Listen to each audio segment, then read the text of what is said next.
ચટણી એવી બનશે કે પરાઠા સાથે ખાઓ કે રાઈસ સાથે ખાવાની એટલી મજા આવશે કે જેટલી હશે એટલી ઓછી જ પડશે। તો તેના માટે સૌથી પહેલાં આપણે ટમેટાં લઈ લઈશું। મેં અહીંયા 2 નંગ જેટલા ટમેટાં લીધેલા છે, 2 ભાગમાં કટ કરી લઈશું।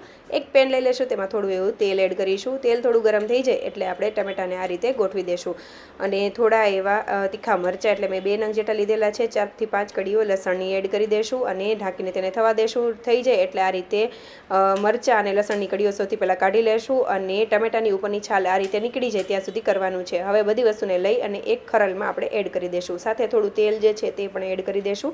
આ રીતે ખાંડી લઈશું। હવે તેમાં લાલ મરચું, ધાણા જીરું, સંચળ પાવડર ને શેકેલા જીરાનો પાવડર એડ કરીને બધી વસ્તુ મિક્સ કરી લેશું। એક મિક્સિંગ બાઉલમાં લઈ લેશું। હવે એ જ ખરલમાં ધાણા ભાજી અને થોડું મીઠું એડ કરીને સરસ રીતે ખાંડી લેશું।